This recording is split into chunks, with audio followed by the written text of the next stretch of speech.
ನಮಸ್ಕಾರ, ನಾನು ಗುರುರಾಜ್, ವಿಜಯಪುರ ಜಿಲ್ಲಾ ನ್ಯೂಸ್ 18 ವರದಿಗಾರ.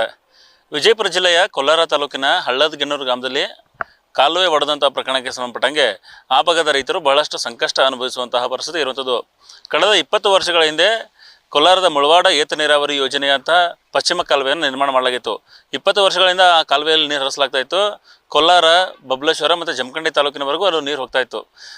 ಸುಮಾರು 67 ಕಿಲೋಮೀಟರ್ವರೆಗೂ ಅದು ಉದ್ದ ಕಾಲುವೆ ಇರುವಂಥದ್ದು. ಹನುಮಾಪುರ ಜಾಕವಲಿಂದ ಶುರುವಾಗಿ ಬಳೂತಿಯಿಂದ ಹೋಗಿ ಈ ರೀತಿ ಸುಮಾರು 67 ಕಿಲೋಮೀಟರ್ದು ಉದ್ದ ಇರುವಂಥದ್ದು. ಅದರಲ್ಲಿ 26ನೇ ಕಿಲೋಮೀಟರ್ಗೆ ಈಗ ಅದು ಕಾಲುವೆ ಒಡೆದಿರುವಂಥದ್ದು. ಕಾಲುವೆ ಒಡೆದಿಲ್ಲದೆ ಸುಮಾರು 35ಕ್ಕೂ ಅಧಿಕ ಎಕರೆ ಪ್ರದೇಶ ಈಗ ಜಲಾವೃತವಾಗಿ ಬಹಳಷ್ಟು ಹಾನಿಯಾಗಿದೆ. ಕಬ್ಬು, ಗೋಧಿ, ಈರುಳ್ಳಿ ಸೇರಿದಂತೆ ಬಹುತೇಕ ಅಲ್ಲಿರುವಂಥ ಬೆಳೆ ಹಾಳಾಗಿರುವಂಥದ್ದು. ಈಗ ರೈತರು ಪರಿಹಾರಕ್ಕೆ ಸರ್ಕಾರಕ್ಕೆ ಆಗ್ರಹ ಮಾಡಿದ್ದಾರೆ. ಇದು ಒಂದು ಭಾಗ. ಆದರೆ ಇನ್ನೊಂದು, ಕಾಲುವೆ ಒಡೆದಿದ್ದಕ್ಕೆ ಒಂದು ಸರ್ಕಾರದ ನಿರ್ಲಕ್ಷ್ಯ ಇದಕ್ಕೆ ಪ್ರಮುಖ ಕಾರಣ ಅಂತೇಳಿ ರೈತರು ಆರೋಪ ಮಾಡ್ತಿರುವಂಥದ್ದು.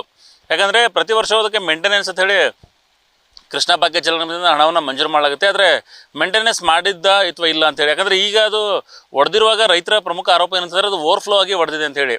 ಅದಕ್ಕೆ ಈಗ ಸಮಸ್ಯೆ ಆಗ್ತಾ ಇರುವಂಥದ್ದು. ಯಾಕಂದರೆ ಈ ಕಾಲುವೆಗಳಲ್ಲಿ ಪ್ರತಿ ವರ್ಷ ಸಹಜವಾಗಿ ಈ ಕಂಟಿಗಳು ಬೆಳಿತವೆ. ಅದನ್ನು ಕ್ಲಿಯರ್ ಮಾಡಬೇಕಾಗಿರುತ್ತೆ. ಅಂದರೆ ಮಳೆಗಾಲ ಆರಂಭಕ್ಕೂ ಮುನ್ನ ಅದನ್ನು ಕ್ಲಿಯರ್ ಮಾಡಿ, ಕಾಲುವೆಯಲ್ಲಿ ನೀರು ಬಿಡುವಾಗ ಅದನ್ನು ಕ್ಲಿಯರ್ ಮಾಡಿ ನೀರು ಸರಾಗವಾಗಿ ಹರಿಯುವಂಥ ವ್ಯವಸ್ಥೆ ಮಾಡಬೇಕಾಗುತ್ತೆ. ಒಂದು ಕಡೆ ಎಲ್ಲಾದರೂ ಕಂಟಿ ಬೆಳೆದು ಈ ಥರ ಬ್ಲಾಕೇಜ್ ಆದರೆ ಅದು ಸಹಜವಾಗಿ ಹಿನ್ನೀರಲ್ಲಿ ಓವರ್ಫ್ಲೋ ಹಾಕ್ಕೊಂಡು ಮೇಲ್ಮೇಲೆ ಬಂದು ಈ ರೀತಿ ಆಗುತ್ತೆ.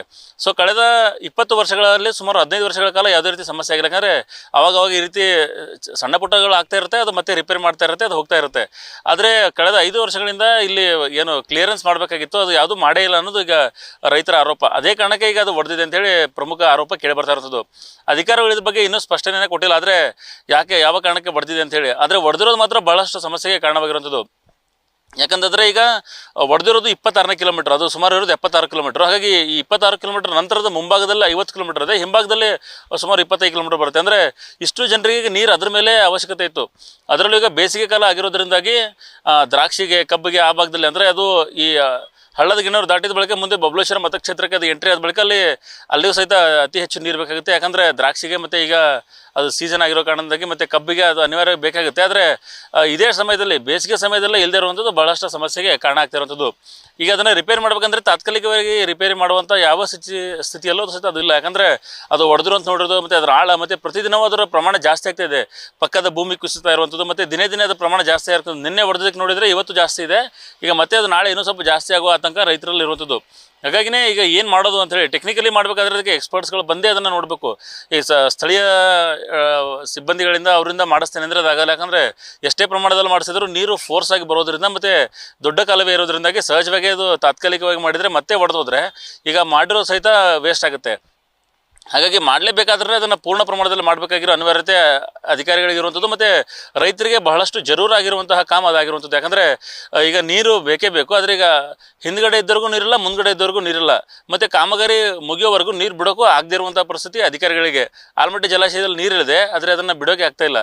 ಮತ್ತು ಮಳೆಗಾಲ ಇರೋದ್ರಿಂದ ನೀರಿಲ್ಲದೆ ರೈತರಿಗೂ ಸುಮ್ಮನೆ ಇರೋಕ್ಕೂ ಆಗದೇ ಇರುವಂಥ ಪರಿಸ್ಥಿತಿ. ಹಾಗಾಗಿ ಒಂದು ರೀತಿಯಿಂದ ಸಂಕಷ್ಟದ ಪರಿಸ್ಥಿತಿ ಇರುವಂಥದ್ದು. ಅಧಿಕಾರಿಗಳು ಇದನ್ನು ಹೇಗೆ ಸಾಲ್ವ್ ಮಾಡ್ತಾರೆ ಅಂತ ಹೇಳಿ ಈಗ ಹಿರಿಯ ಅಧಿಕಾರಿಗಳು ಸ್ಥಳಕ್ಕೆ ಭೇಟಿ ನೀಡಿ ಪರಿಶೀಲನೆ ನಡೆಸ್ತಾ ಇದ್ದಾರೆ. ಆದರೆ ಈಗ ಈ ಸದ್ಯಕ್ಕೆ ಜರೂರಾಗಿ ಏನು ಮಾಡಬೇಕು ಅನ್ನೋದು ಸರ್ಕಾರ ಇದು ಕ್ರಮವನ್ನು ಎಲ್ಲದಕ್ಕಿಂತ ಅತ್ಯಂತ ಅವಶ್ಯಕವಾಗಿ ಈ ಕ್ರಮವನ್ನು ಕೈಗೊಳ್ಳಬೇಕಾಗಿರುವಂಥದ್ದು. ಜನರು ಸಹಿತ ಅದಕ್ಕೆ ಆಗ್ರಹ ಮಾಡ್ತಿದ್ದಾರೆ.